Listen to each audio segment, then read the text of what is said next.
Vous êtes passionné sur un sujet et que vous voulez progresser, c'est pas l'école qui va vous aider. L'école, en fait, elle est là, à mon sens, elle est là pour t'apprendre à apprendre. Elle te donne des bases et elle te montre comment tu fais pour apprendre. Tu vois, le quartier, ça t'apprend beaucoup de choses. Ça t'apprend, tu vois, vu que tu parles avec plein de personnes différentes, ça t'apprend à être curieux. Il y a un grand de mon quartier qui s'est fait tuer. Ah ouais? Hello la famille, j'espère que vous vous portez bien. Alors aujourd'hui, bienvenue encore dans un nouvel épisode de Product Story. Aujourd'hui, je reçois quelqu'un que je trouve assez brillant, quelqu'un de vraiment de créatif. On aura l'occasion de discuter avec lui, de partager, d'aller en tout cas en profondeur en tout cas tout ce qu'il fait aujourd'hui. Mais bien avant de commencer, j'aimerais tout simplement, si vous pouvez simplement vous abonner, aimer la vidéo et partager pour que d'autres personnes aussi puissent découvrir le contenu de la chaîne. Et voilà, et on est parti, installez-vous tranquillement.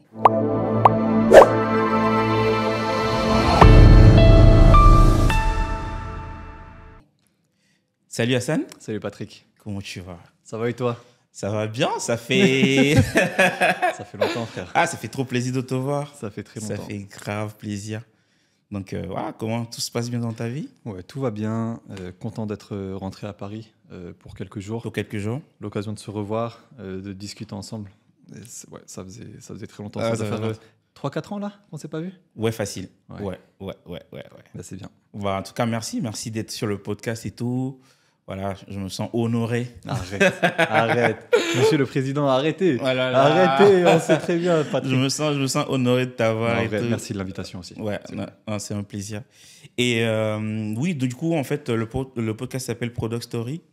Donc, on revient un peu sur l'histoire en fait des personnes en fait qui sont soit d'origine africaine ou qui simplement sont africains et qui réussissent.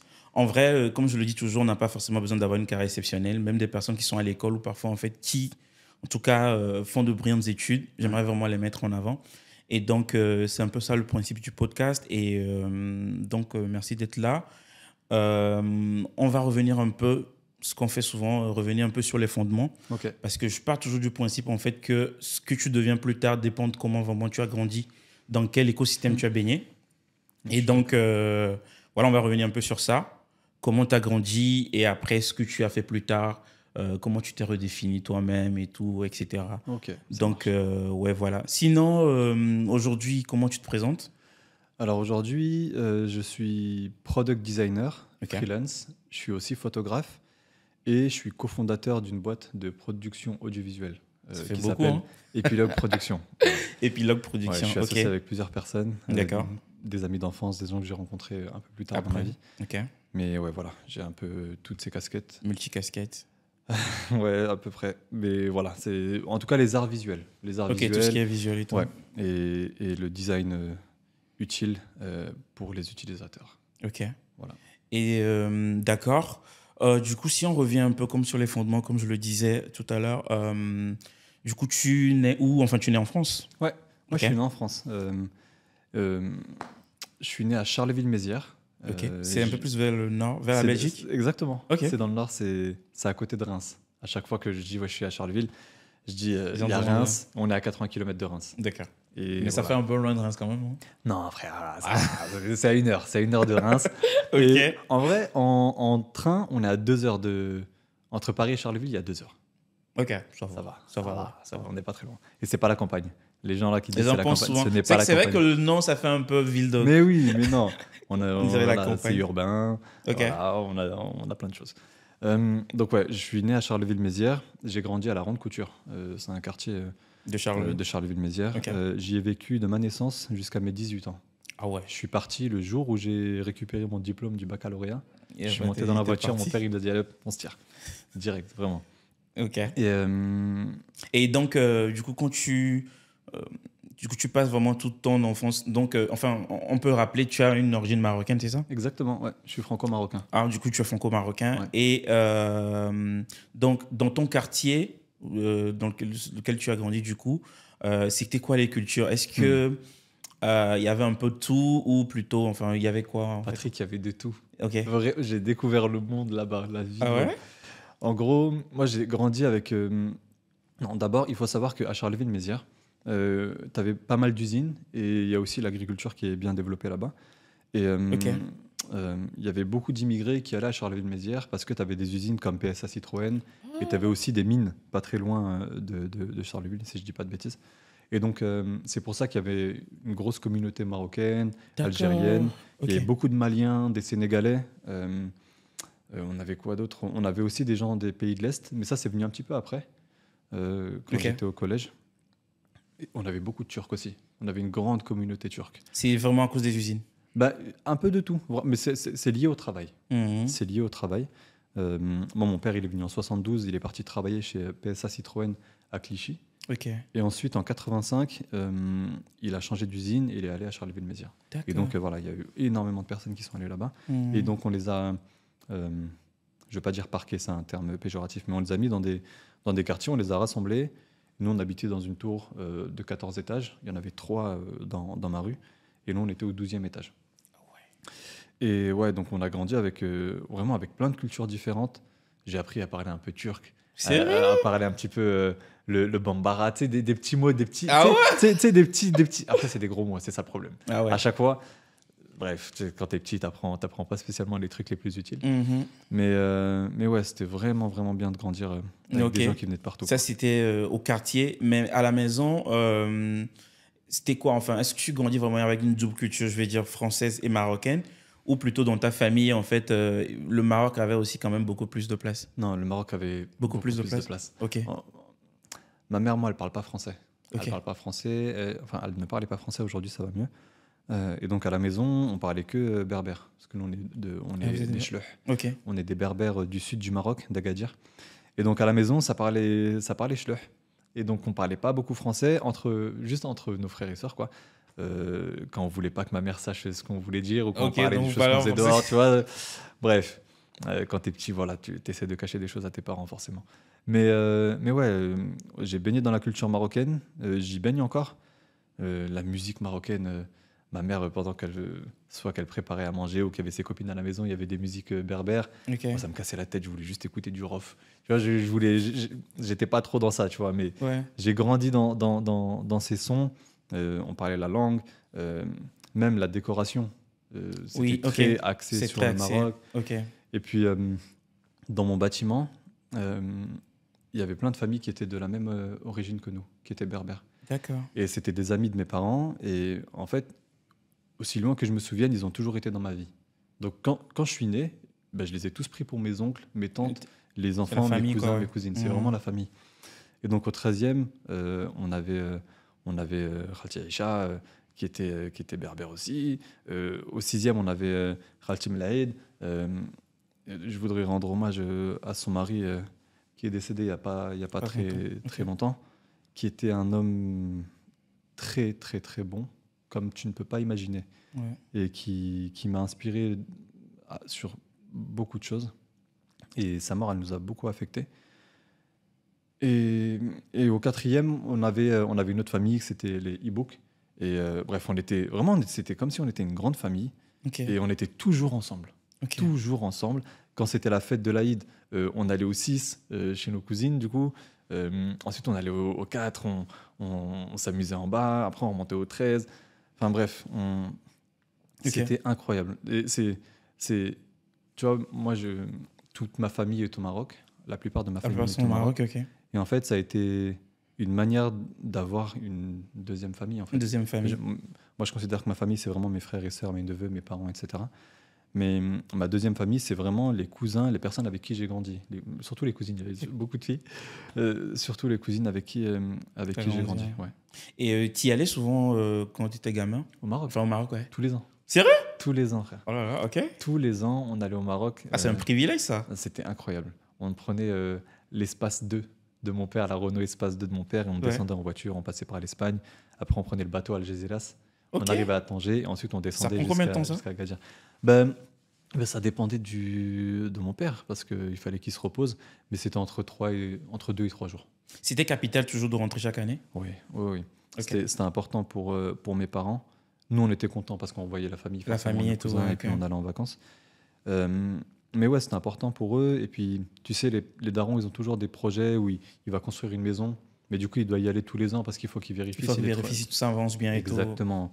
pas se faire voler parce que Exactement. en Afrique, il y a trop ça en fait. Genre, tu commences difficile. ton projet et les gens là-bas en fait, c'était escroc limite. C'est ça, c'est pas évident. Donc il te faut des yeux un petit peu partout et tu peux pas faire confiance à tout le monde. Tu es obligé d'y aller toi-même. Et donc ouais, on y allait tous les ans. Ensuite, quand on a grandi, on y allait un peu moins souvent parce que quand on a grandi, on travaillait soit oui, voilà, soit il y avait des stages pendant les vacances scolaires.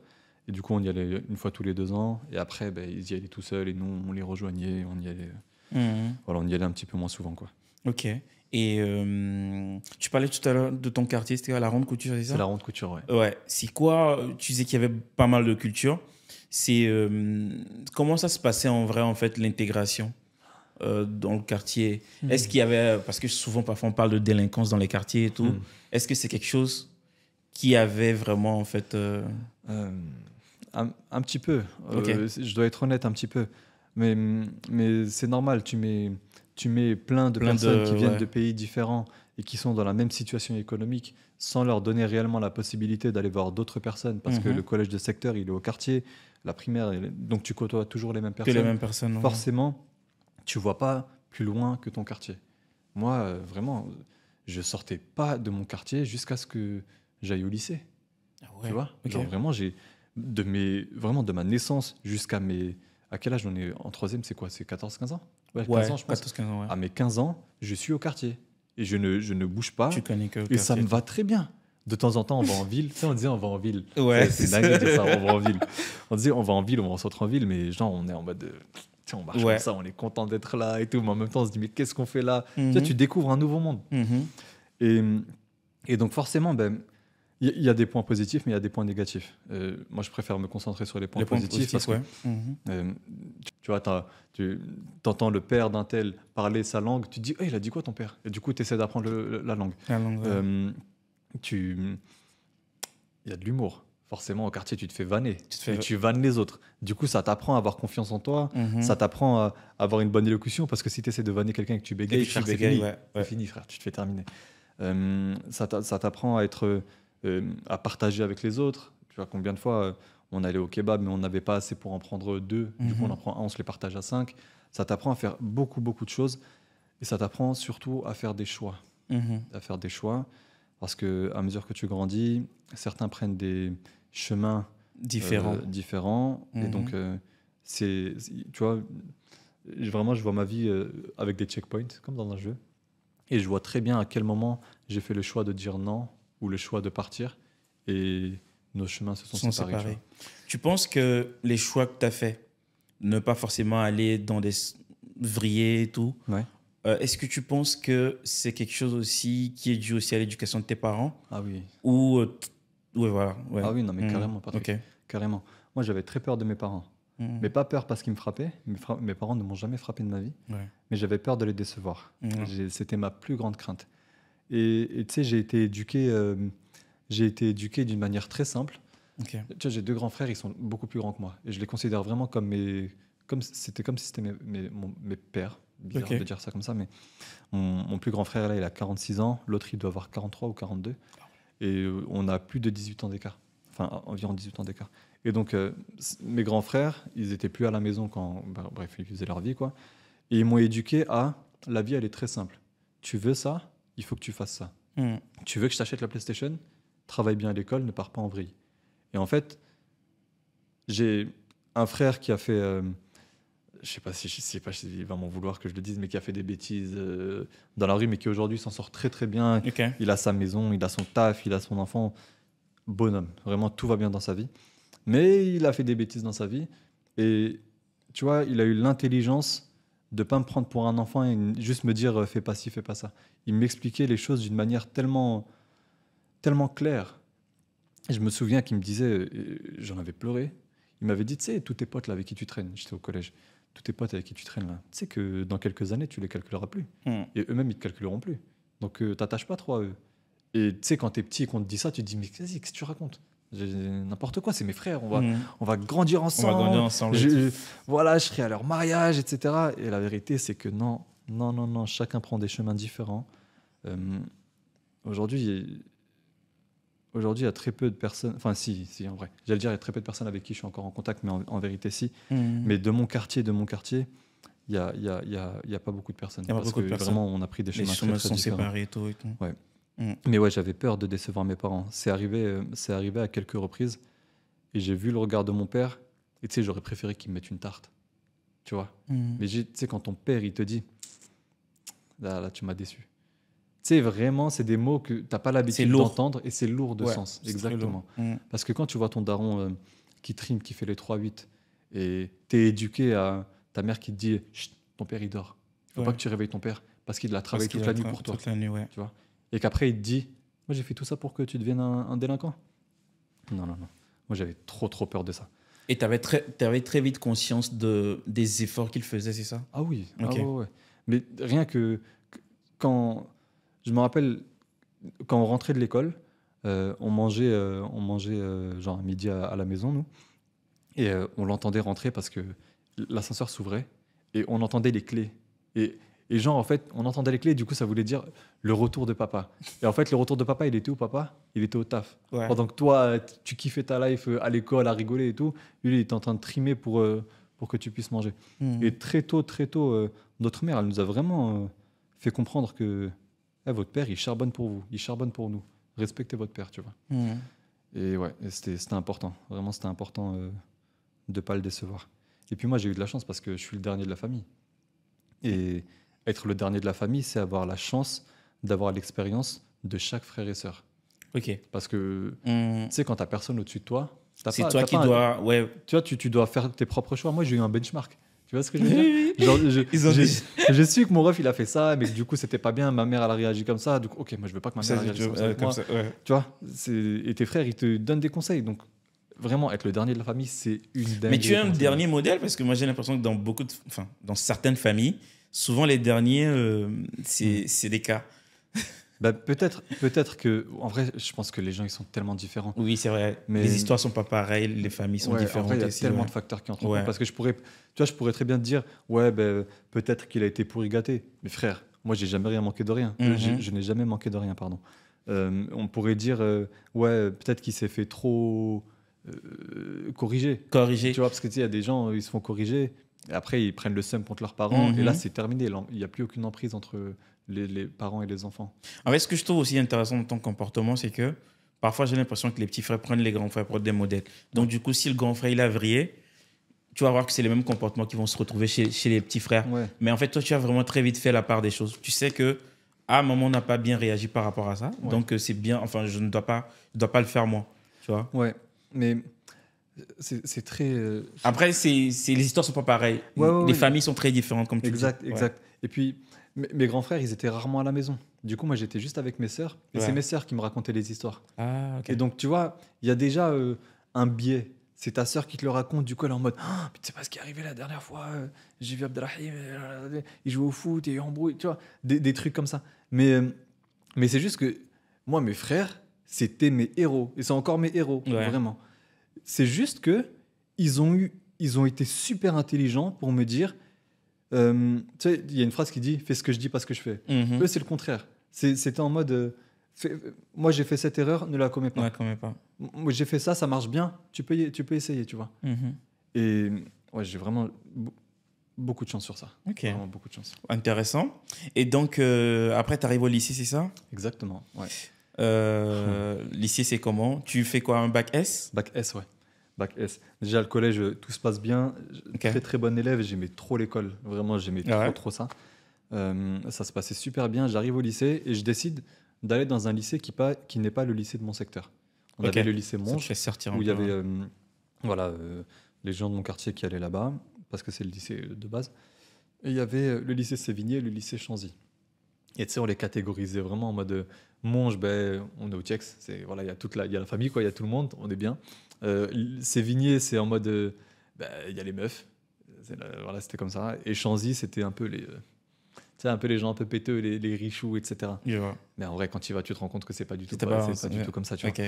Mais c'est comme ça qu'on le voyait. Donc je suis allé à Sévigné, non pas pour les meufs, mais parce que c'était un bon lycée, frère, et que c'était accessible en bus facilement. Et je suis arrivé, la seconde, ça se passe bien.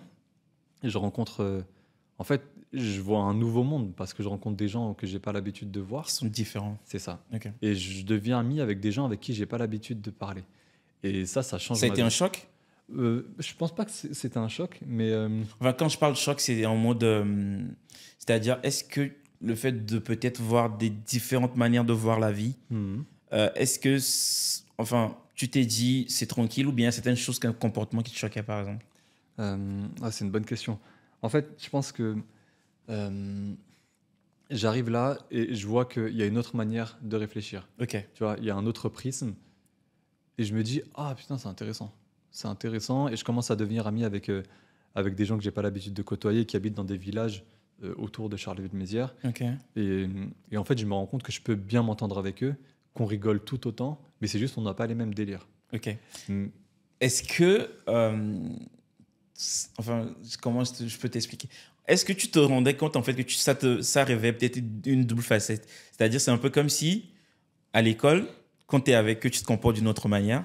Et quand tu reviens au quartier, bah, il y a une autre personnalité de toi, en fait, qui ressort. Mais Patrick, de toute façon, ça, dans la vie de tous les jours, On l'a ça, ouais. Mais c'est vrai. Mais je suis pas sûr que j'étais différent au quartier et au lycée. Mais je pense que j'ai changé en côtoyant des gens de milieux différents. Et je pense que ça s'est ressenti. Mais pour moi, ça reste un truc qui est vraiment positif parce que le problème initial, c'est le fait de mettre des gens qui viennent d'horizons différents ensemble et de ne pas faciliter la rencontre avec des gens d'autres horizons, tu vois. Et le fait d'avoir eu la possibilité d'aller voir, je peux pas m'en plaindre et je peux pas dire que c'était négatif. Non, mais c'est surtout bien. Moi, je trouve que c'est toujours une richesse de côtoyer différentes personnes, d'avoir, en fait, parce que j'ai l'impression que quand tu es dans un même écosystème, enfin, dans le même environnement, tu as une vision très biaisée, en fait, de la vie. Oui, tu vois. Exactement. Et même découvrir, même aller au-delà de son pays, découvrir d'autres cultures, c'est vraiment, ça t'ouvre vraiment l'esprit sur tellement de choses. Ouais. Et non, c'est intéressant. Et donc, comme tu le disais, tu as fait un bac S. Pourquoi à la S? Pour m'ouvrir. T'aimais les sciences? En fait, j'étais bon en maths au collège. Ok. Je suis arrivé au lycée, j'étais claqué. Quand je te dis, j'étais nul. Mais en fait, j'arrive pas à savoir ce qui s'est passé. Ok. Parce que vraiment, je te jure, j'étais un bête d'élève au collège. Genre, j'avais, je crois, 17 de moyenne, un truc comme ça. J'étais bien. Je suis arrivé au lycée. Seconde, c'est facile, la seconde, tu vois, ça va. Oui, seconde. C'est période d'adaptation. Je devais avoir 12, 13. Et là, j'arrive en première S et terminale S. Et là, je commence à tomber à des 10, 11, tu vois. Et là, ça commence à devenir compliqué parce que les maths, tu sais, les maths au lycée, tu vois, c'est un fil. On t'apprend ça parce que ça va te servir à comprendre ça. C'est ça, et ouais. tu vois, tu avances petit à petit. Et moi, le problème, c'est qu'il y a des trucs que j'ai pas réussi à comprendre assez rapidement, aussi rapidement que les autres. Et ensuite, j'ai pris du retard. Des lacunes, ouais. Et après, c'était trop compliqué pour moi. Je te jure, j'essayais. Je me tapais des 3 en maths, des 7 en maths. J'avais honte. Voilà, la fierté, j'avais trop honte. Et j'étais en mode, et j'étais énervé contre moi-même. Genre, je sortais d'un terreau et je te jure, j'en pleurais. Je l'ai dit à personne. J'en pleurais de rage. Je me dis, mais pourquoi est-ce qu'eux, ils y arrivent et pas moi? Et pas toi. Ça me foutait la haine. Et j'ai une prof qui s'appelait Madame Pellegrini, je crois. C'était ma prof de maths. Elle m'a pas lâché. Frère. En terminale, quand on devait passer notre bac, moi, j'étais encore en galère en maths et tout. Et elle a pris du temps, les week-ends et tout, les mercredis, enfin, ouais, les week-ends, les moments où on n'avait pas cours, pour nous dire, venez à tel endroit et je vais vous aider à nous faire des cours particuliers. On était plusieurs à y aller. Et j'ai eu le bac. Frère, j'ai eu une note de merde en maths. J'ai eu 7 en maths. En SVT, je crois que j'ai eu 8. En physique, je crois que j'ai eu 9. Tu sais, c'est censé être les notes où tu es bon. Si tu as pris cette filière, tu vois. Et j'ai eu le bac à 10,21, je crois. Et c'est la LV3 Berbère qui me donne le bac. Parce que j'ai 17. Et ça, 2, ça me donne 14 points. Et c'est ce qui me permet de passer au-dessus. Je vais voir la prof, là, Madame Pellegrini. Je la prends dans mes bras, frère. Je lui fais un bisou. Je lui dis merci. Merci de ne pas m'avoir lâché. Parce que vraiment, la vie, elle n'est pas pareille si tu rates le bac la première fois. Parce que ta confiance, elle est brisée. Oui. Tu vois, ta confiance, elle est brisée. Tu rencontres peut-être des personnes différentes. Bref. Mais il y a un truc que tu avais dit, je crois que tu avais fait quoi, une SP un peu plus orientée multimédia, c'est ça? Exactement, SP ISN, informatique, sciences du numérique. Ok. Et J'avais fait ça parce que je savais pas trop ce que je voulais faire en réalité. Et moi, mon grand frère, Rachid, le plus grand, il était ingénieur informaticien. On disait ça à l'époque. Je trouve ça stylé. C'est incroyable. Alors, après, il est développeur, quoi. Ouais. Et donc, il était ingénieur informaticien. Il nous avait acheté un ordinateur. C'est les grosses tours avec les gros écrans. C'est quoi les Pentium? Non, c'est après. Je ne saurais même pas te dire c'est Ok, quoi la d'accord. marque. Mais Ouais. c'était des gros ordinateurs avec l'écran. C'est un cube, frère, tu vois. Et je passais mon temps à jouer dessus à des jeux de moto et tout. Et quand il revenait, j'étais trop content parce il me montrait comment réparer l'ordinateur s'il y avait des virus, par exemple. Ok, ouais. Tu vois, genre, tu sais, à l'époque sur Windows XP, je sais pas si c'est encore le cas, t'allumais l'ordi, après t'appuyais sur F5 rapidement ou F2, un truc comme ça, et ça t'ouvrait un mode sans échec. Pardon. Ah, ouais. Tu vois, et pour moi, c'était un truc de fou. Oui, le mode sans échec. C'est un secret et tout. Et tu pouvais. Bref, tu pouvais faire des commandes spéciales, Ouais. je m'amusais à faire Mais ça. le mot sans échec, ça date ce truc. En fait, comme on n'est plus sur Windows, on s'en rend même pas compte. Exactement. Mais voilà, c'est des trucs Ouais, à c'est l'ancienne. ça, oui. Et ensuite, il me montrait comment est-ce qu'on devait nettoyer la tour. On l'ouvrait. Moi, je découvrais des trucs de fou. Il me disait, OK, ça, c'est ça. Ça, c'est telle pièce. Ça, c'est telle pièce. Ok. On lavait ensemble. On remontait la tour ensemble. Et en fait, ça a suscité une curiosité. La curiosité. En moi. Ouais. Mhm. Et puis, comme je t'ai dit, mes grands frères, c'était mes exemples. Rachid, il était déjà ingénieur informaticien. Je voulais être comme lui, tu vois. Ok. Je voulais travailler dans ce domaine. Et donc, il y avait ISN au bac. Je l'ai pris. Et donc, on a appris à faire pas mal de choses. On commençait à faire de la 3D. On a commencé à faire du développement web, intégration classique, HTML, CSS. Ok. En terminale, ça? Ouais, en terminale. Ok. Ensuite, on a fait du C++. Atroce. J'ai détesté, frère. Et puis, j'ai eu une expérience très, très, très douloureuse. Ah ouais? Ouais, vraiment, frère. C'est vrai que le C et encore c'est plus ça. Le C, c'est généralement, tu vois, les langages sont très difficiles quand même. Ouais. Non, c'est atroce, c'est vraiment. Moi, mon problème, c'est que j'avais un prof de maths en première, là. Il s'appelait Monsieur Dutertre. Monsieur Dutertre. Lui, là, il m'a fait la misère, frère. Lui, là, après, en seconde et en première, je l'ai eu. En seconde, je suis tombé dans une classe avec... c'est très bizarre ce qu'ils ont fait. Ils ont mis tous les rebeux de la seconde dans la même classe. Ah ouais. Très bizarre, de tous les TX. Encore aujourd'hui, je ne sais pas si c'était un hasard ou s'ils l'ont fait. Je veux pas faire un procès d'intention. Mais il y avait des mecs de la Houillère, c'est un autre quartier. Il y avait des mecs de mon quartier. Et bref.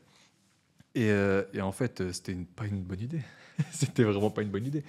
Et lui, là, c'était un prof qui bégayait beaucoup, qui suait beaucoup, qui fumait énormément. Pas confiance en lui. Mais du coup, nous, on est des enfants. Et tu sais, t'aimes trop vanner les gens. Tu sais, t'es pas... Enfin, bref, on n'était pas respectueux. En vrai, c'était pas bien ce qu'on faisait. On se moquait un petit peu de lui. Et on lui a un peu fait la misère. Genre, vraiment, toute notre classe, on lui a fait la misère.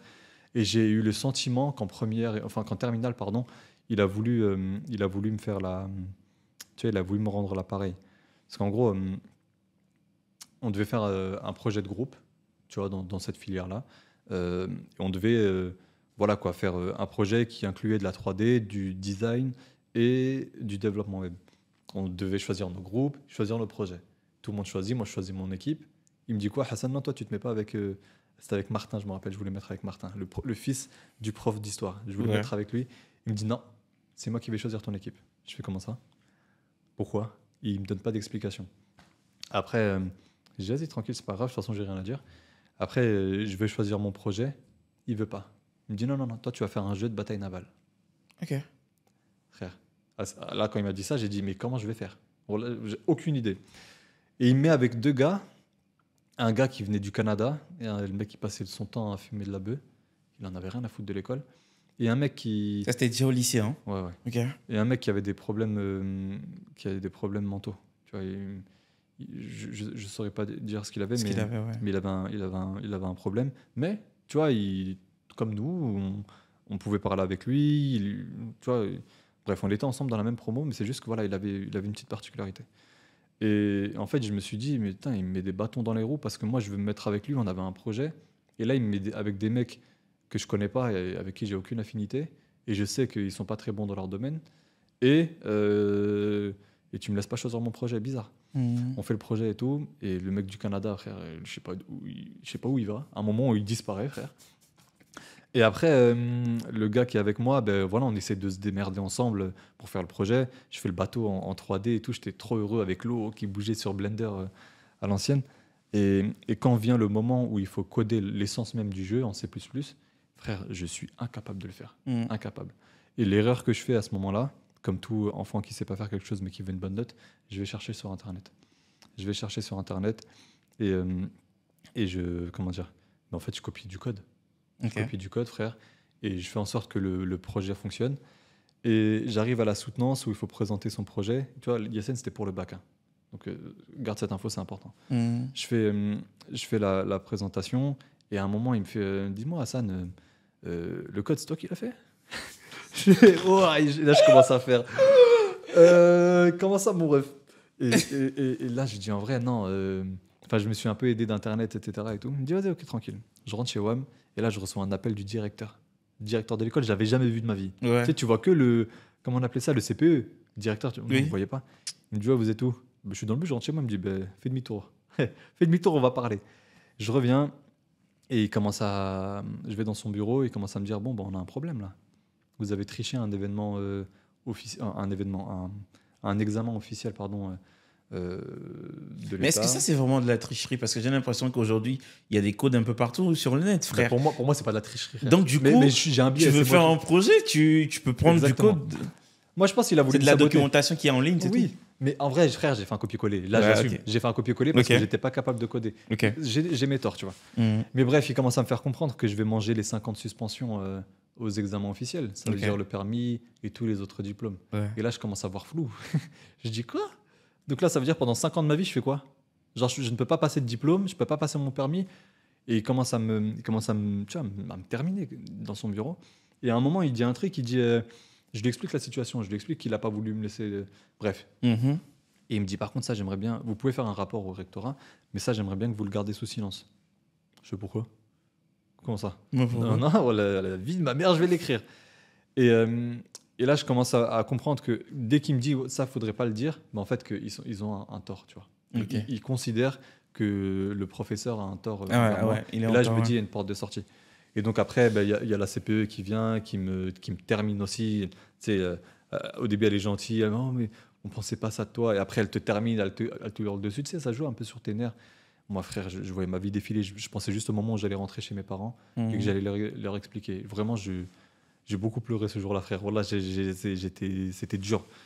Et bref, et au final je m'en suis sorti juste avec... en gros, ils m'ont enlevé 12 points. En gros, la partie où code, c'était 12 points et j'ai été noté sur 8. Sur 8, ok. Mais moi, j'ai eu un seum.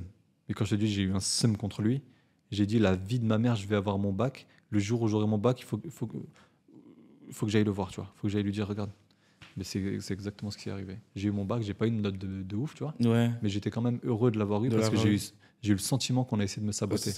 Je suis allé le voir, j'ai dit, monsieur, j'ai eu mon bac. Rien d'autre. Je suis parti, j'ai rejoint mon père.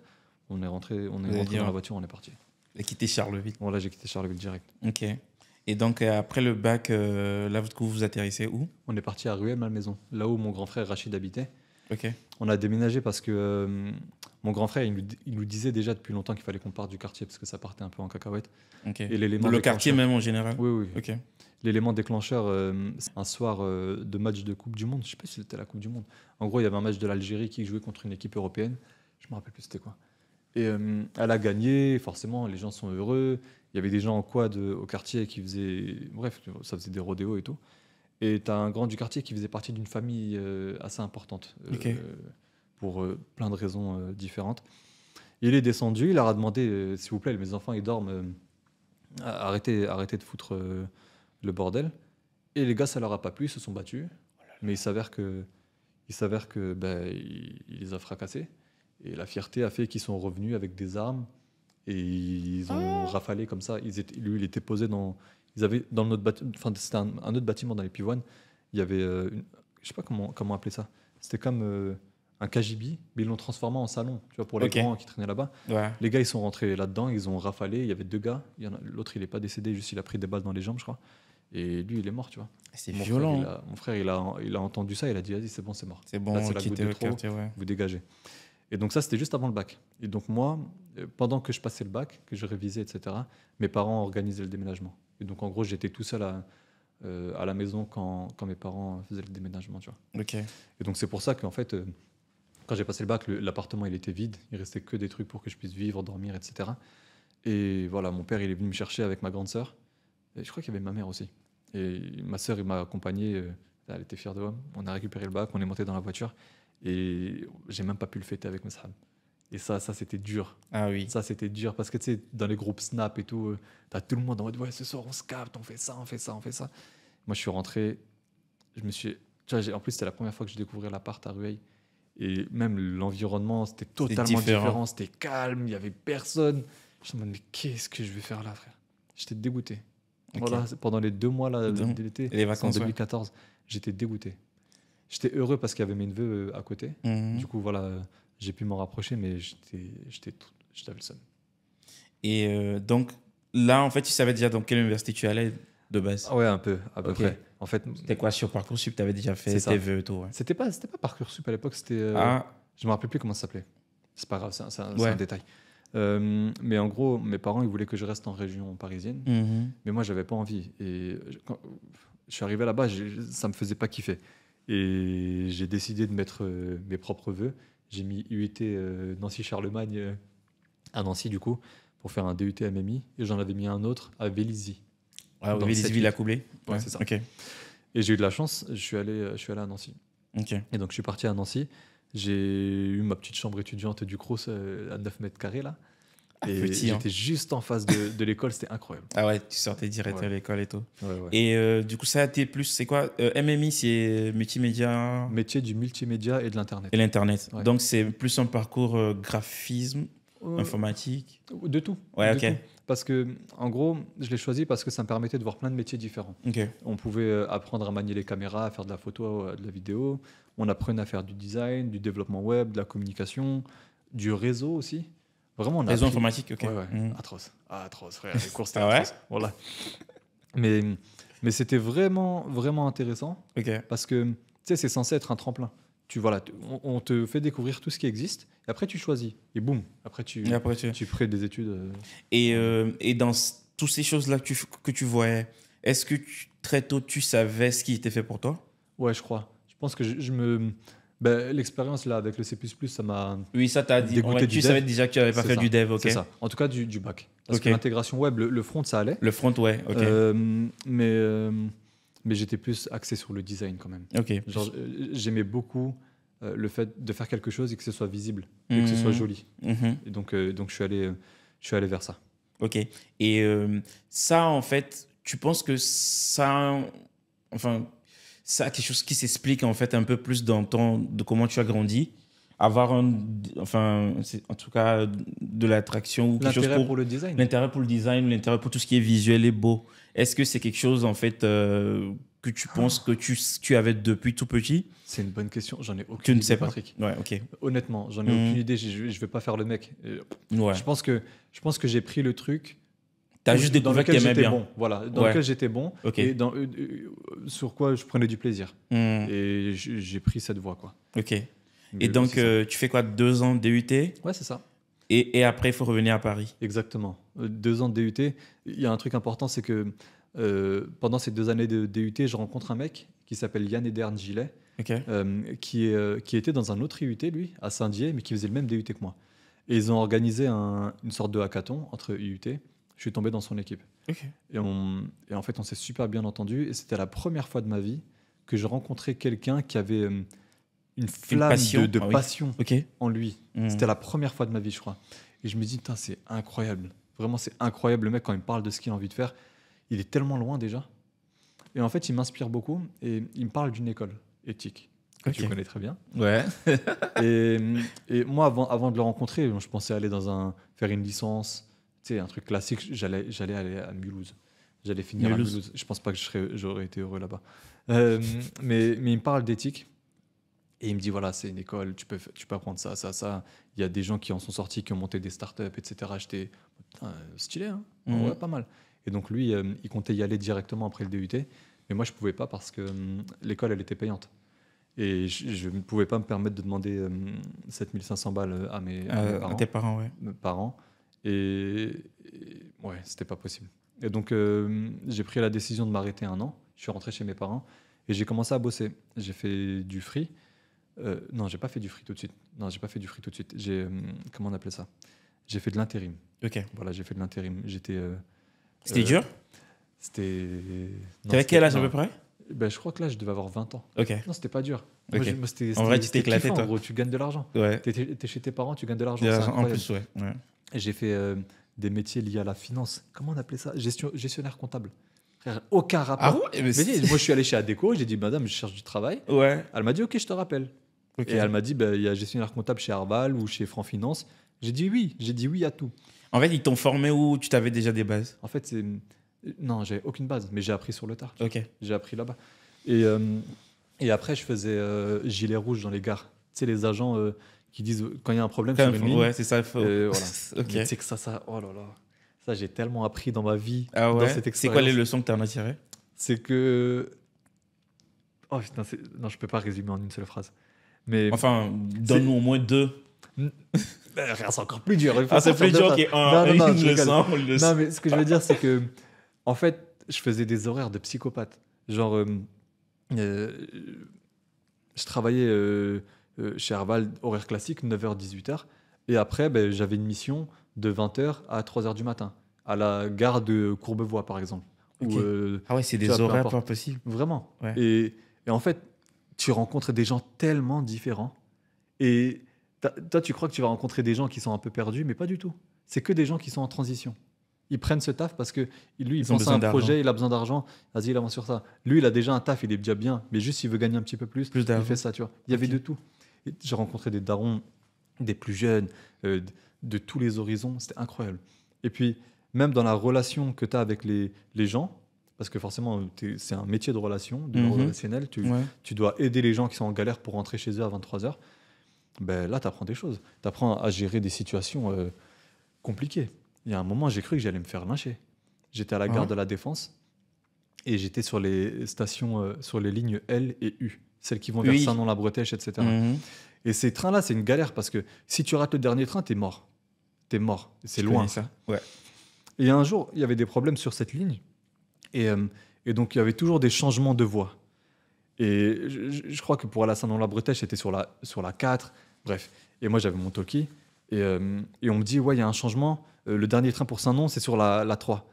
Et moi, je commence à me dire, oui, moi, j'ai envoyé tout le monde sur la 4. Et du coup, je cours, je vais sur le voie. Je dis, excusez-moi, pour Saint-Nom-la-Bretèche, c'est sur l'autre voie. Ouais. Et je descends, c'est bon, tout le monde est sur la voie, au top. Le train, il va pas tarder. Et là, on voit sur le panneau d'affichage qu'en fait, c'est sur l'autre voie. Et là, je cours. Vraiment, je cours avec mon petit gilet rouge, mon oriflamme et tout. Je dis, ouais, non, désolé, c'est de l'autre côté. Et en fait, ils y retournent, mais tu sais, en galère, parce qu'ils savent qu'il va bientôt arriver. Donc, Ouais. tout le monde court, etc. Ouais. Et en fait, le train, C'était il est l'autre. arrivé à la station où ils étaient juste avant. Et en fait, tout le monde l'a raté. Le train, il est parti à vide.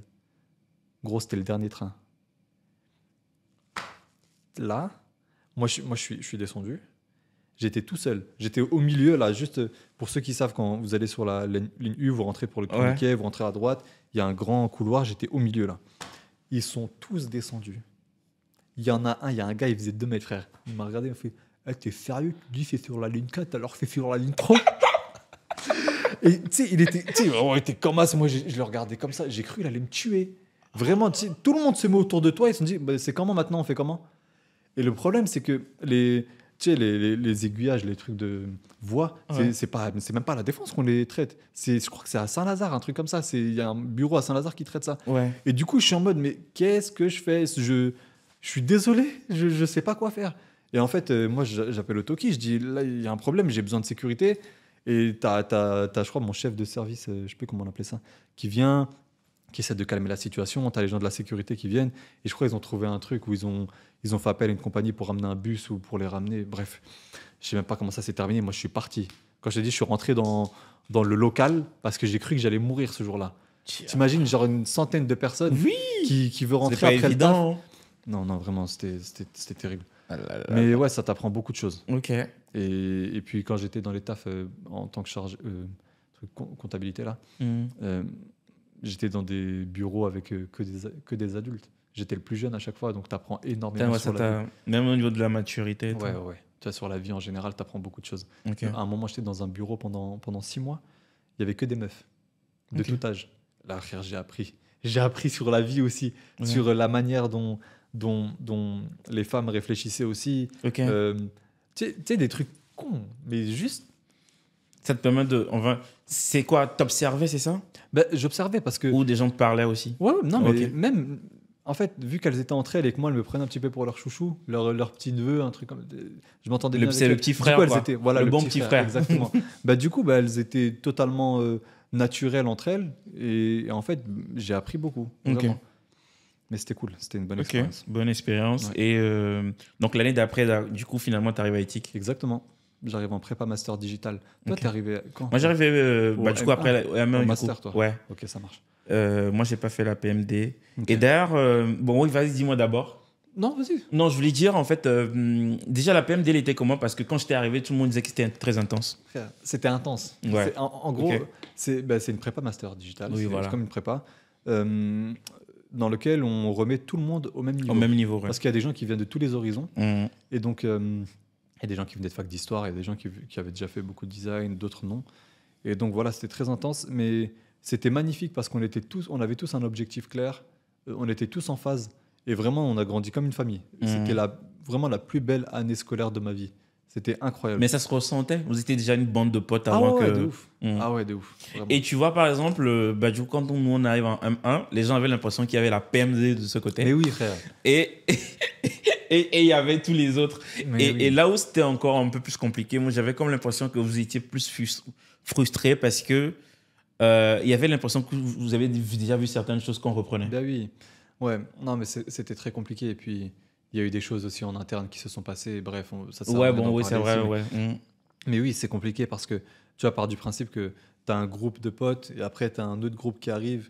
Mais du coup, forcément, ça va créer deux clans. Où est-ce qu'ils vont réussir à s'intégrer? C'était pas évident. Mais moi, je pars du principe que tout le monde ne peut pas s'entendre. C'est normal qu'il y ait des groupes... Ouais, dès que tu as des hommes réunis quelque part, il y a toujours des clans. Ouais, il y a des petits groupes qui se créent. Des êtres humains, voilà. Les gens se rassemblent en fonction de leur point de vue, les trucs qu'ils kiffent, etc. Tu vois.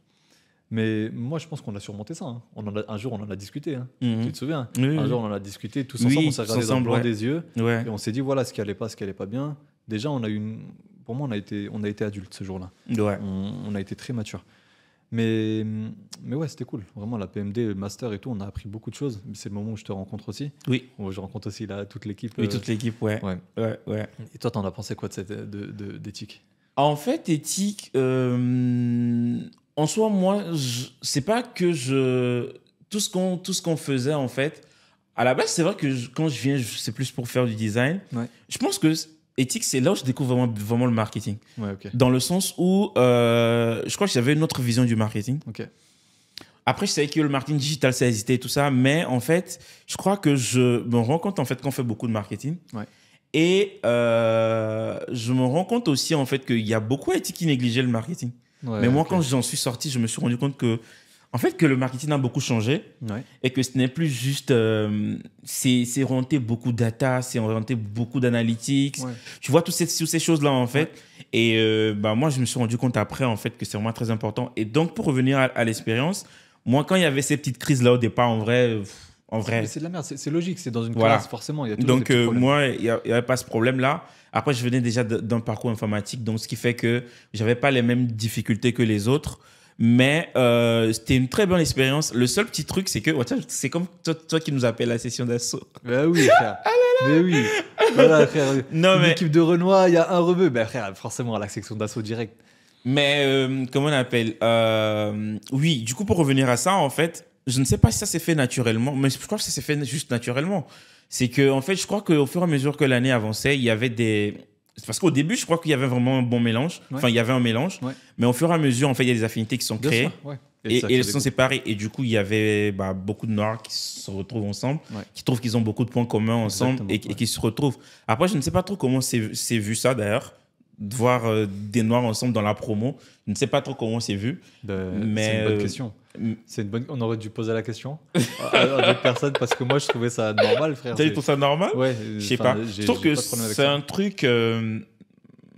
parfois, je sais pas, je vais pas dire gênant pour les autres, mais il y a beaucoup en fait qui trouvent ça en mode. En gros, ils se rassemblent. C'est comme si c'est communautaire, exactement. Voilà le terme.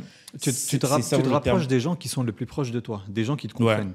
Donc en vrai, c'est logique. Et puis, frère, on rigolait tellement. Vous rigolez tellement ensemble, on rigolait tellement ensemble. Bah, oui. Forcément, vous aviez les mêmes délires, on avait les mêmes délires, donc on traînait ensemble. Ouais. Mais ça ne veut pas forcément dire que vous traîniez pas avec les autres non plus. Oui, c'était pas un truc sectaire. Voilà. C'était pas un truc sectaire, tu vois. Voilà, donc quand il y avait des projets de groupe, ça se mélangeait, etc. Ça se mélangeait. Je pense vraiment pas que c'était un problème. C'est un problème? Vraiment pas. Non, enfin, parce que parfois on ne sait pas. Et tu sais quoi? Moi, j'ai souvent vécu ce truc en France où j'ai comme l'impression que dès que soit des Noirs ou des Arabes vont se rassembler, on va dire c'est communautaire. Ouais. Et c'est un peu comme en fait, tu peux pas. C'est comme si quand tu prends quelqu'un qui est français, c'est comme tu peux pas être français. Ouais.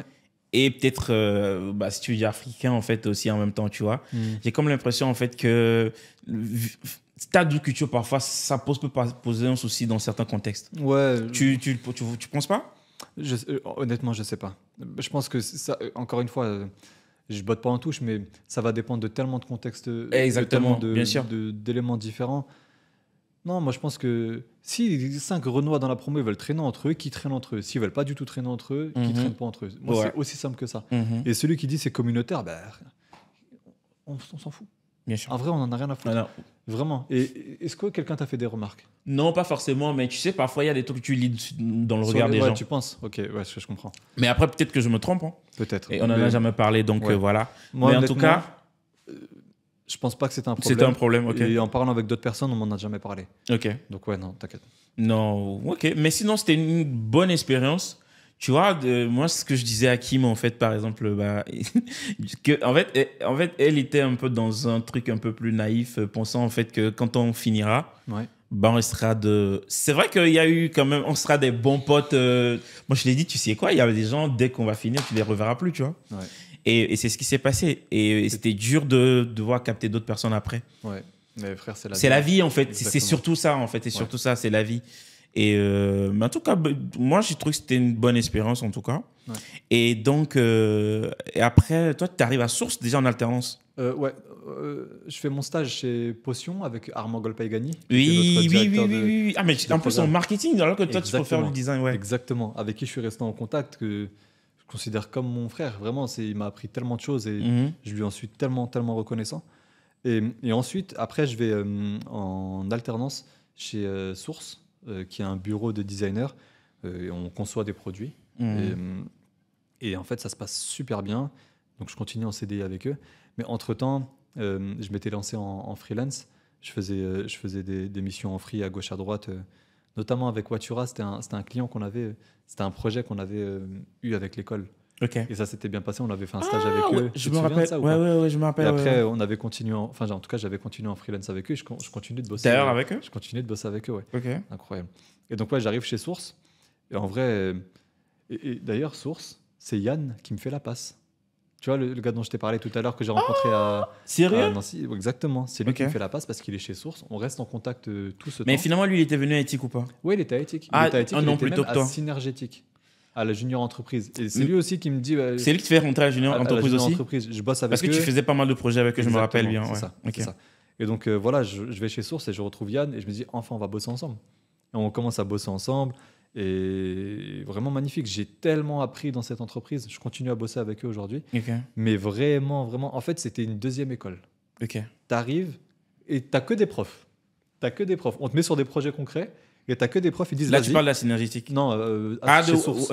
Chez Source plutôt, ok. Et t'as que des mecs qui disent vas-y, tu dois faire ça, tu fais. Et il te dit non, c'est pas bien, il faut que tu recommences. Mais il te le dit vraiment. Tu sais, il va pas te faire de pommade. Tu sais, dur. C'est vraiment. Moi, je l'ai vraiment vécu comme une vraie école, des gens bienveillants, mais ils savent comment te guider, tu vois. Ils vont pas te passer de la pommade pour rien. Non, frère, ce que t'as fait, c'est de la merde.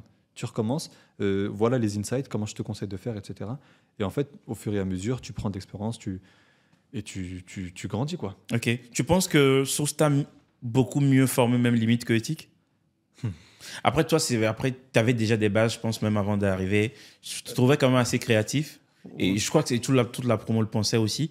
Mais j'ai comme l'impression que peut-être plus travail personnel, non? Vous êtes passionné sur un sujet et que vous voulez progresser, c'est pas l'école qui va vous aider. L'école, en fait, elle est là, à mon sens, elle est là pour t'apprendre à apprendre. Elle te donne des bases et elle te montre comment tu fais pour apprendre. Elle manie ton cerveau. Et moi, vraiment, la plupart des choses que j'ai appris, c'est en dehors de l'école, effectivement. C'est avec Source ou avec mes missions en freelance. Et ouais, j'ai beaucoup plus appris avec Source qu'avec l'école, c'est vrai. Et quand tu commences des missions en free comme ça en étant junior, est-ce que c'est pas dur d'avoir une très bonne méthodologie dans ton travail? Oui, ou bien dur. Grâce à Source, peut-être tu comblais un peu. Voilà, c'est Source qui te les apprennent. C'est vraiment, j'arrive, je n'ai aucune méthode, j'ai les méthodes de base, quand même, tu vois, qu'on apprend à l'école, etc. Mais quand j'arrive, on m'apprend de nouvelles choses. Des nouveaux documents à faire, des user flows, tu sais, des trucs que tu n'avais pas spécialement fait. Je les apprends là-bas. Et tu apprends en faisant. Ok. Et donc, après, je crois que tu demandes à Source, enfin, du coup, tu décides d'aller à Lisbonne. Ouais, c'est ça. Ouais, exactement. C'est quoi? En fait, c'est travailler en remote, c'est ça? Ouais, c'est ça. En gros, je me lance. J'ai envie de quitter Paris parce que voilà, j'ai l'impression de rien faire de ma vie. Ouais, pourquoi rien fait de ta vie? Tu étais déjà tes sources? Non, mais ce que je veux dire, c'est que j'étais à Rueil-Malmaison chez mes parents, j'étais un peu loin de tout. Et je passais mon temps chez moi. Et je me disais, en vrai, quitte à être à la maison, autant être à la maison au soleil ou dans un endroit que tu connais pas, que tu pourrais découvrir. Donc je suis parti à Lisbonne. Ouais. Et j'ai fait 1 an là-bas en télétravail. Ça s'est très bien passé. Après, j'ai décidé de partir à Barcelone. Mais déjà, revenons sur Lisbonne. Déjà, pourquoi le choix de Lisbonne? C'est que le soleil qui t'intéressait? Non, j'ai fait une liste de villes. Voilà, de villes dans lesquelles je me verrais vivre, que j'aimerais découvrir, les langues que j'aimerais parler, etc. Et il y avait le Portugal. Il y avait le Portugal, il y avait Lisbonne dedans. Et donc j'ai essayé, j'ai trouvé un appart rapidement et j'ai vécu 1 an là-bas. C'était comment? C'était incroyable. Vraiment, c'était une très très belle expérience. Et c'est bien d'être loin de tout. C'est très très bien parce que tu es loin de l'influence des gens qui sont autour de toi. Parce que malgré tout ce qu'on peut dire, on est toujours influencé par les gens. Son environnement. Exactement. Ouais. Et je commençais à plus être très content de ce que j'étais, ou en tout cas de ce que je comptais devenir. Et j'avais l'impression que j'avais besoin de me recentrer sur moi-même, d'aller loin et de me construire sans l'influence de personne, tu vois. Et en vrai, ça m'a beaucoup aidé. Ça t'a beaucoup aidé? Ça m'a beaucoup aidé, ouais. C'était intéressant. Et après, tu bouges à Barcelone? Ensuite, je bouge à Barcelone. Et là, ça va faire 2 ans que j'y suis. Mais en vérité, je suis un peu entre Paris et Barça. En vrai, je suis pas toujours à Barça. Je suis souvent à Paris. Je fais souvent des allers-retours pour le travail. Et du coup, pendant tout ce temps, Source te garde chez eux. C'est ça. Donc, en fait, aujourd'hui, mon temps il est divisé en 3. J'ai un temps pour Source. Je travaille 3 jours semaine pour eux. Et ensuite, j'ai un temps pour le freelance et j'ai un temps pour Epilogue Production. Et désolé de t'interrompre, mais comment est-ce que c'est Source qui est très ouvert à l'idée de pouvoir travailler même peu importe où tu vis, ou c'est parce que tu as peut-être eu à faire des preuves, à montrer vraiment de quoi tu étais capable, et ils étaient ouverts à l'esprit, enfin ils étaient ouverts à l'idée de te laisser un peu... Un peu des deux en réalité. Source, l'équipe Source, ils sont très au fait de ce qui se fait et comment dire, ils vont pas te bloquer pour rien, quoi. Ils avaient conscience qu'avec le Covid, tout le monde allait finir en télétravail. Ils ont bien vu que ça se passait bien pour certaines personnes et enfin pour tout le monde. En fait, ça s'est bien passé pour tout le monde et donc il n'y avait aucun problème à me laisser partir en télétravail. Mais effectivement, avant, j'ai dû faire mes preuves et leur montrer que tu bosses bien et voilà, tout, même etc. en bossant à la maison, j'étais efficace et parce qu'il y a des gens qui ne sont pas faits pour le télétravail. Oui. Ils font genre, ils travaillent, mais tu lui envoies un message, il ne te répond pas. T'es où, mon ref? Non, c'est pas fait pour tout le monde. Mais il faut être fiable. Le conseil, si je peux donner, soyez fiable. Soyez fiable. Il n'y a aucune raison pour que les gens vous refusent certaines choses. C'est-à-dire faire de bonnes premières impressions. C'est ça. Après, la première impression, tu sais, Monsieur Beau, notre ancien directeur d'école, il disait on n'a jamais deux fois de faire si t'as pas la chance de faire ça 2 fois même. Exactement. Bref. Bon, on s'est compris. Mais la réalité, c'est pas juste la première impression, c'est aussi toute l'expérience que tu as laissé de bons. C'est ça. En fait, c'est un exercice de maths comme un autre. Si il y a une accumulation de mauvaises expériences avec la mauvaise personne, forcément, on va moins te faire confiance. Parce qu'à plusieurs reprises, tu m'as mis dans la merde. Donc, je vais pas te faire confiance. Ok. Et Barcelone, c'est une ville quand même assez cosmopolite, non? Ouais. Est-ce que tu puises aussi des inspirations, même dans la vie de tous les jours, un peu même dans la créativité, le design, tout ça? Est-ce que tu penses que c'est des choses qui enrichissent un peu? Peut-être inconsciemment. Ok. Peut-être inconsciemment. Je suis pas sûr que j'y suis allé pour ça. Okay. Mais peut-être inconsciemment au niveau de la photographie aussi. Ah oui. Je pense que ça Du coup, parle-nous de la photo. La photo, donc, est-ce que c'est les bases que tu avais déjà acquises, les bases que tu avais acquises depuis le début en DUT qui t'aident après ou tu t'es... Okay. Non. Ma grande sœur, elle était photographe. Ah, ok. En fait, moi, je suis la somme de tous mes frères. De toutes. Ok. Ma grande sœur, elle était photographe et vraiment, je m'inspirais trop d'elle. J'aimais trop ce qu'elle faisait. Et tu faisais la photo depuis tout petit? En fait, elle avait un appareil photo et de temps en temps, je lui piquais. Oui, tu peux lui piquer, ouais. Et à un moment, quand j'ai eu les moyens d'acheter mon propre appareil photo et que j'ai commencé à voyager tout seul, à faire ma vie et tout, ben, j'ai acheté mon appareil et j'ai pris goût, tu vois. Ok. Donc, ouais, la photo, ouais, c'est un moyen de sortir dans mon quotidien de designer. Ok. C'est un moyen de me faire kiffer. Parce qu'au début, le design, c'était un kiff. Aujourd'hui, c'est devenu ma profession. Maintenant, la photo, c'est une profession aussi. Malheureusement, il faut que je trouve autre chose. Mais voilà, c'était vraiment mon sas de décompression. Je sortais, je mettais mes écouteurs, je faisais de la photo, je retouchais, je postais sur les réseaux. Les gens disaient, ouais, j'aime bien, ça me faisait plaisir, tu vois. Aussi simple que ça. Il y a un truc que je voulais te demander aussi. Tu te rappelles quand tu étais à Ethic, du coup, finalement, tu avais ta micro-entreprise. Ouais.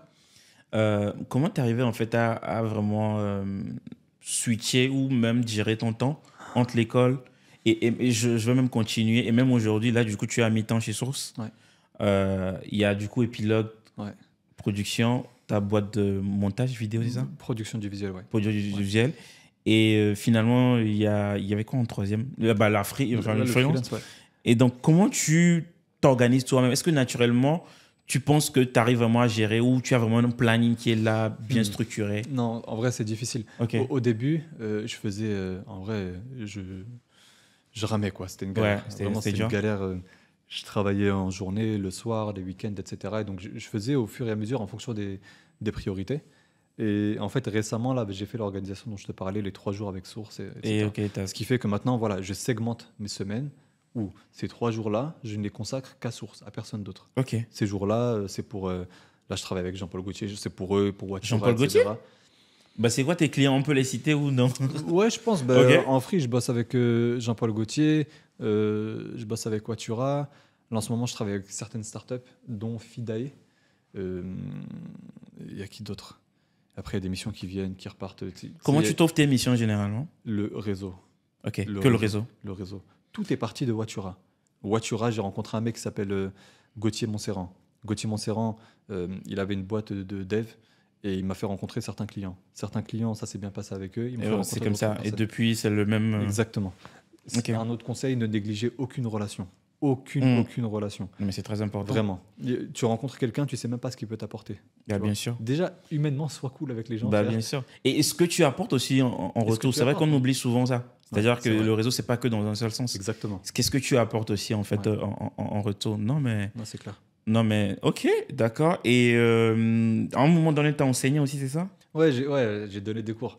J'ai donné des cours pendant 2 ans d'affilée, mais c'était vraiment sur des périodes courtes pendant 3-4 mois. C'était en design? C'était des cours de design pour des premières années. Ok. Quelle école? L'école Essine. C'était la nouvelle école qu'a fondée Jean-Christophe Beau après être parti de chez Ethic. Ok. Mais il n'y avait pas beaucoup d'étudiants. Ils étaient moins de 10. Ils étaient moins de 10, du coup, c'était cool pour faire du suivi. Okay. Mais c'est très intéressant parce que enseigner, c'est la meilleure manière d'enseigner à soi-même. Parce que t'apprends doublement, c'est ça? Exactement. Okay. Parce que tu sais, t'as appris des choses à l'école, ensuite tu vas les mettre en pratique. Mais le fait de réapprendre ce que tu as appris, tu vois, la théorie, voilà ce que je voulais dire. Ouais. En fait, tu comprends un peu mieux, tu réapprends certaines notions, des lois heuristiques, etc., dont tu n'avais pas entendu parler depuis longtemps.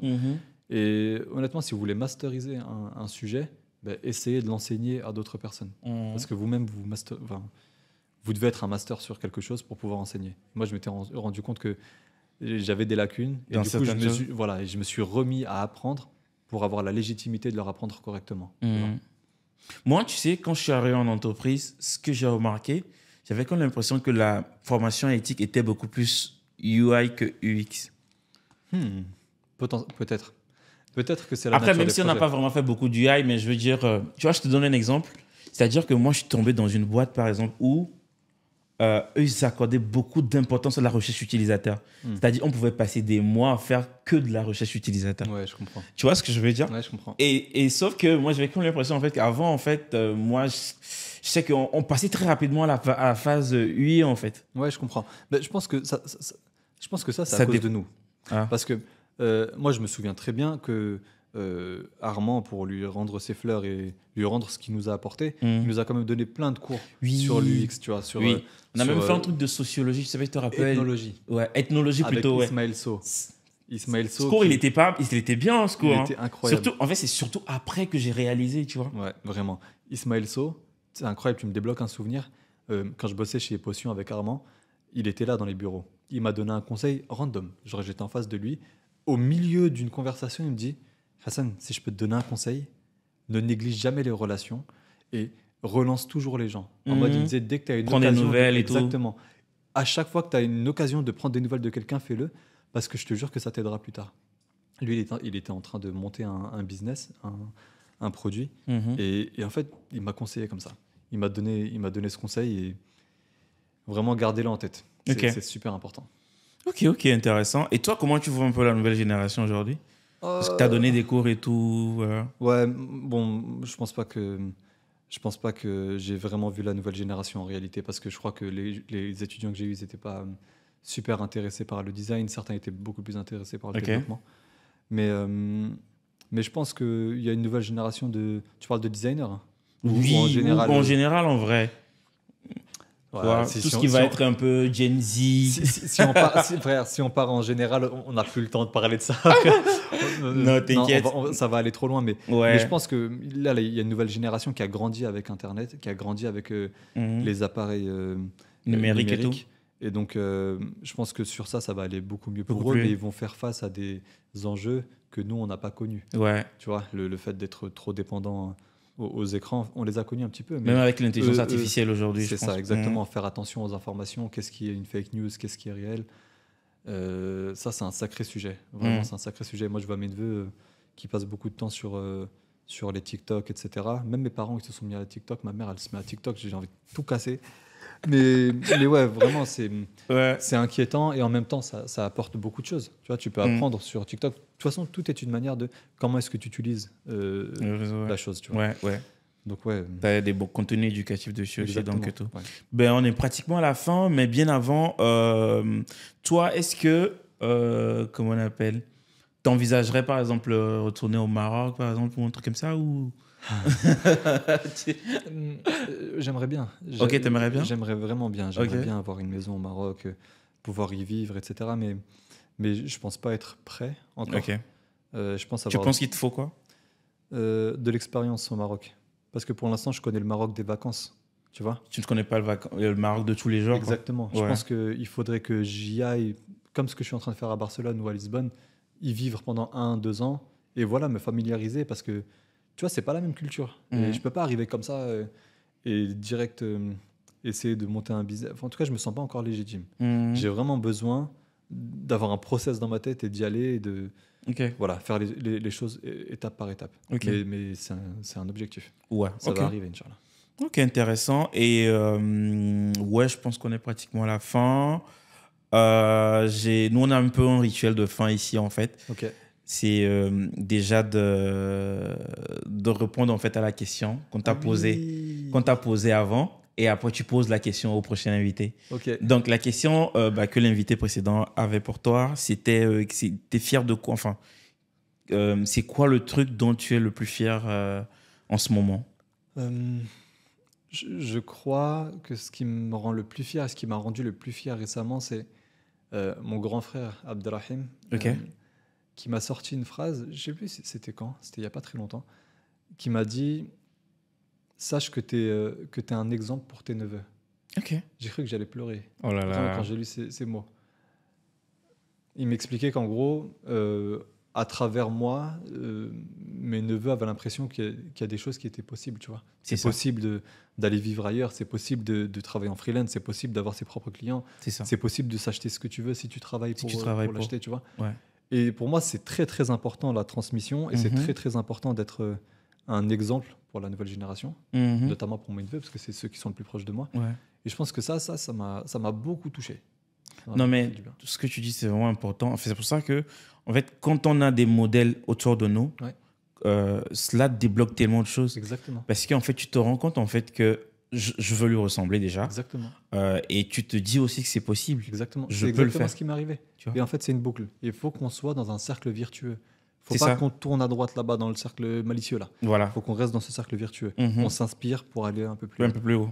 Il faudra que Totalement. vous soyez meilleur que moi. Il faudra Ouais. que vous soyez, faut que vos enfants ils soient meilleurs que vous. Tu vois. Il faut Mhm. garder ce mindset. Et même dans le même esprit, est-ce qu'il y a, toi, tu connais un jeune aujourd'hui qui t'inspire beaucoup? Ah oui, là, directement sans réfléchir, mon associé, ami, frère, qui s'appelle Samir Eraji, Ok. qui a monté une marque de vêtements qui s'appelle Maison RJCP, Ah oui, mais non, JCP, ok. avec qui je travaille. Ouais, je travaille beaucoup en partenariat avec eux et Exactement. Et ce Samir, il est associé avec moi sur la boîte de production du tout. visuel. D'épilogue aussi. Exactement. Ok. Et donc, ce mec, je pense que tu pourrais l'inviter. Oh oui? Vraiment. Ok. Parce qu'il a une très belle histoire et c'est un bonhomme. Et ouais, il aurait des choses à dire, je Vas-y, pense. je souhaite dire. Ouais. En tout cas, l'appel est lancé. Exactement. Samir, viens. Viens, frère. Et toi, c'est quoi ta question pour le prochain invité? Alors, j'ai une question en deux. Si jamais tu n'as pas encore investi dans ton pays d'origine, Mhm. pour quelle raison est-ce que tu ne l'as pas encore fait? Et qu'est-ce qui t'empêche de le faire? Ok. Mais si la personne que tu vas inviter a déjà Fais ça. investi, Ok. la deuxième question, ce serait quel conseil est-ce que tu donnerais à la jeunesse africaine, à un jeune Africain qui rêve grand, mais qui a l'impression qu'il a un plafond de verre au-dessus de sa tête? Ok. Ok. Bah, J'ai pas la réponse non plus. c'est clair. En Ouais. tout cas, c'est clair.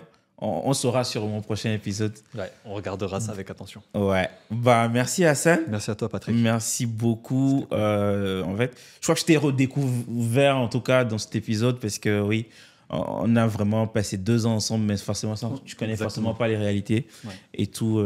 Donc, c'est vraiment très touchant Merci, frère. te voir sous un autre angle. C'est Pas gentil. qu'à parler que de design. Exactement, on va faire des blagues. Voilà, c'est ça. Et non, merci beaucoup. C'était vraiment un plaisir. Qu'est-ce qu'on peut te souhaiter aujourd'hui là? Souhaitez-moi la paix. La paix? La paix de l'esprit, c'est tout. Ça me suffit. Ça marche. Bon, en tout cas, merci beaucoup. Check-moi, moi. Je te check, ouais, c'est vrai. Hop là. J'ai le micro qui est resté derrière. Merci beaucoup à vous. Merci d'avoir suivi cet épisode. Et puis, on se dit à la prochaine. Merci beaucoup. Ciao. Ciao.